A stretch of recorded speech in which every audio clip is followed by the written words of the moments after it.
Sejam todas e todos muito bem-vindos. Hoje nós vamos falar sobre formatos de arquivo.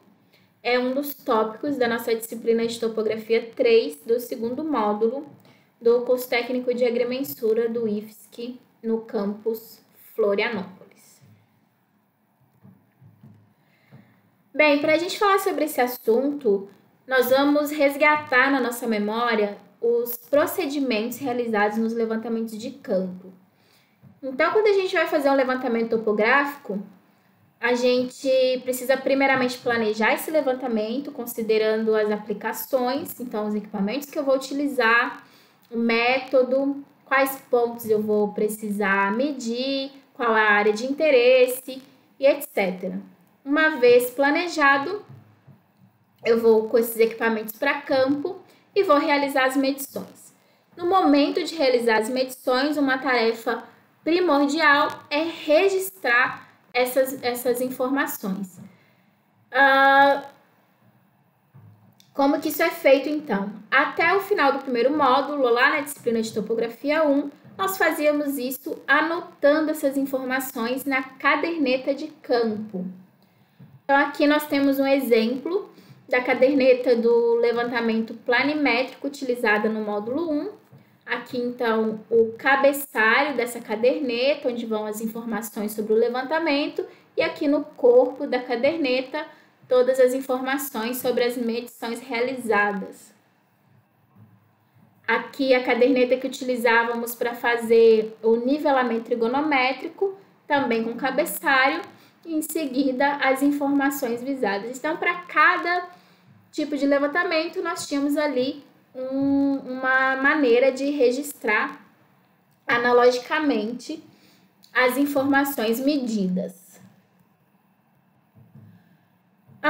Alguns exemplos de informações importantes, então nós temos aqui o nome do operador, o número de série do equipamento, o modelo utilizado, a data, que é importantíssimo registrar, eventualmente até a hora do levantamento, temperatura, pressão e correção em ppm, nome do ponto ocupado, altura do instrumento, ponto visado, descrição do ponto, ou seja, se ele se trata de uma árvore, um poste ou um ponto que faz parte da minha poligonal.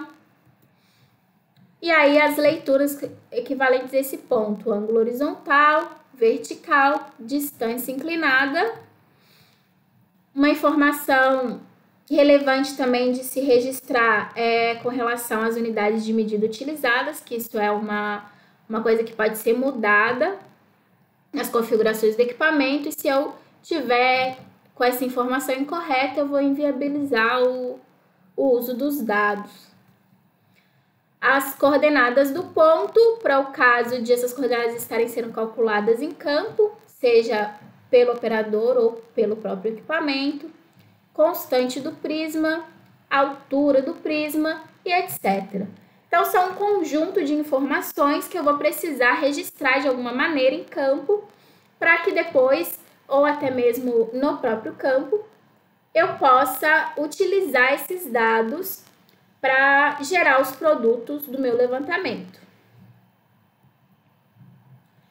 Com o advento então da tecnologia, foram surgindo cada vez mais formas de se automatizar esses processos, tanto os processos de escritório quanto os processos de campo.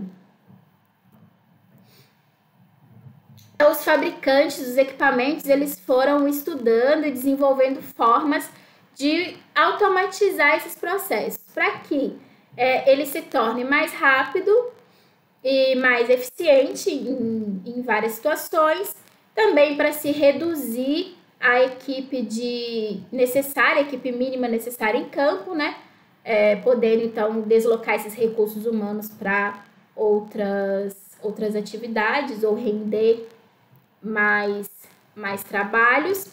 Eventualmente também para não colocar pessoas em risco, então existem alguns pontos de automação topográfica em campo que servem para que o acesso a locais de risco seja evitado, e uma série de outras de outras questões.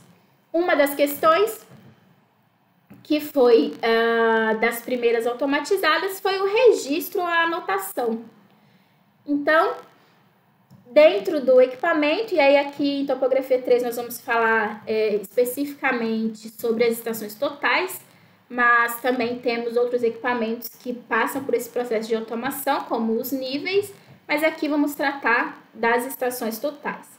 Então, dentro da estação total, tem uma forma de você registrar os dados de campo e depois você vai baixar esses dados e utilizar no software de topografia.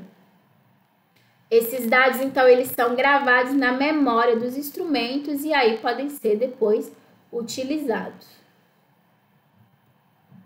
O que acontece é que, a partir dessa automação, a coleta de dados e o registro e armazenamento, ele passou a ser feito pela estação. Então, uma vez que eu meço e gravo um dado, ele fica armazenado na memória do equipamento. Para que esse dado seja armazenado, ele precisa estar em um determinado formato de arquivo. E esse formato ele vai variar bastante de acordo com o fabricante. Cada fabricante acabou por desenvolver seu próprio formato. Então, aqui nós temos exemplos dos mais comuns, né? Mas existem vários outros. Então, nós temos aí o M21 da Topcon, GTS7 também da Topcon, TCL da Leica, SDR Sokia e por aí vai. Inclusive, o próprio TXT é utilizado por alguns fabricantes para armazenar os dados coletados em campo. Então, o que a gente vai especificamente estudar nessa aula de hoje são esses tipos de formato. Basicamente, eles são divididos em dois tipos.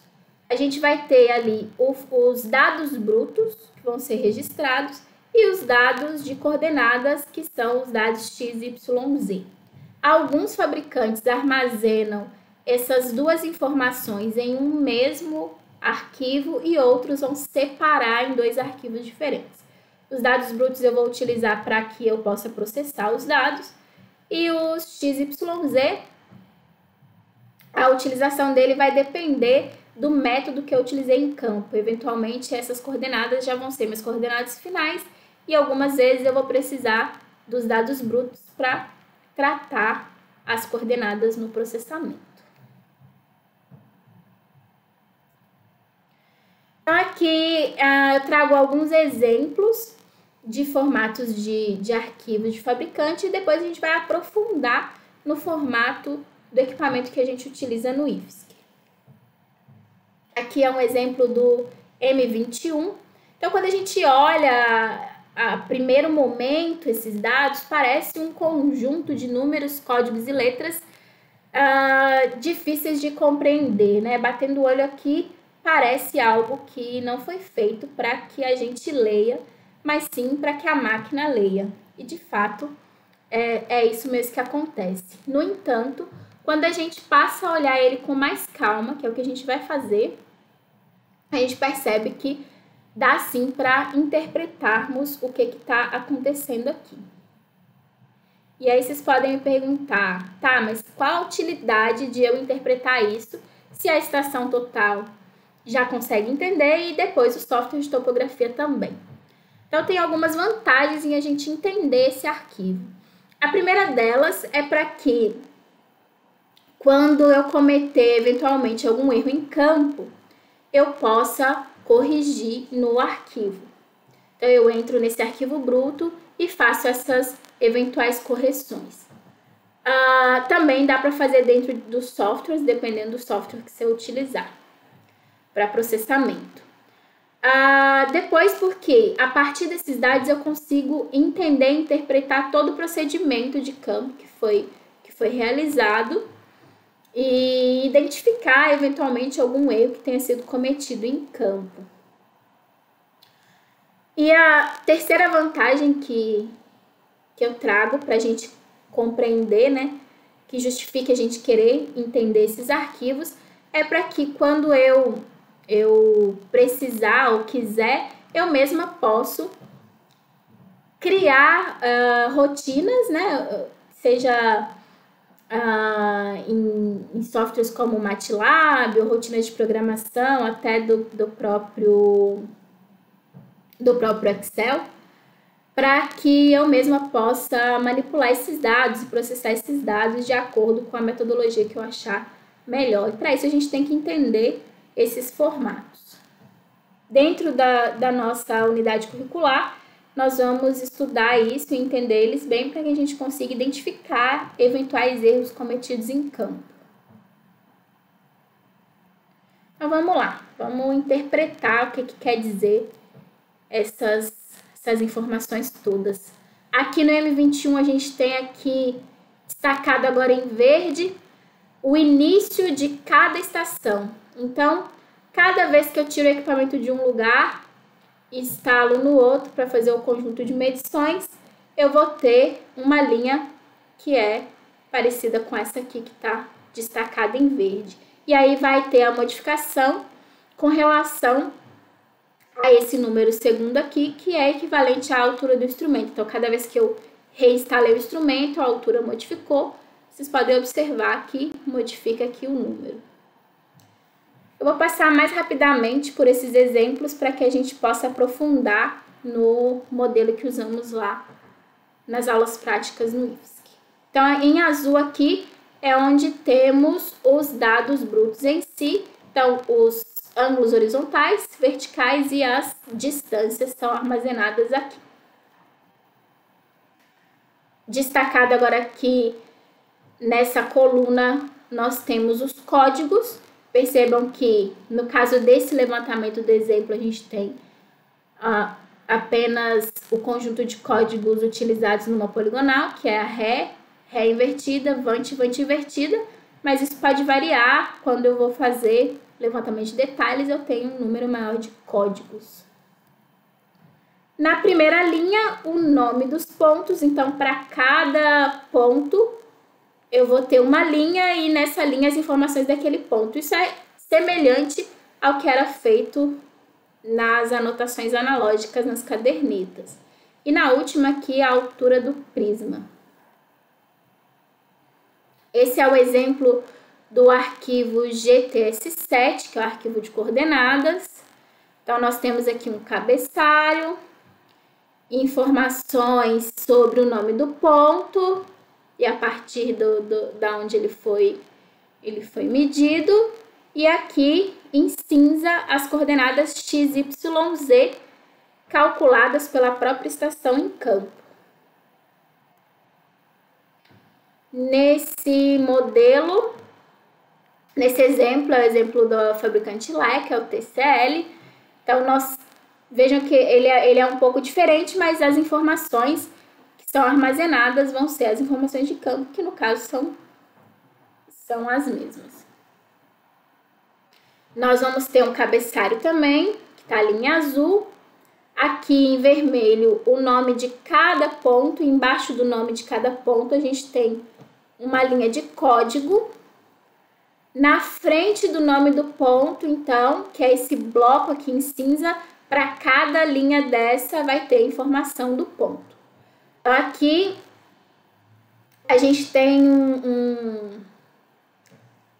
uma sigla que vai facilitar o entendimento do que vem aqui depois. Então, o HZ como ângulo horizontal, o DI como a distância inclinada.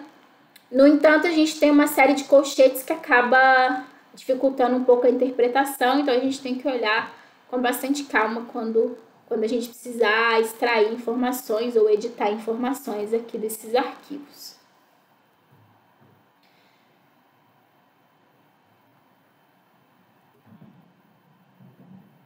Aqui um exemplo do arquivo SDR, então cabeçalho, conjunto de dados, códigos, e aqui informações sobre o nome do ponto visado.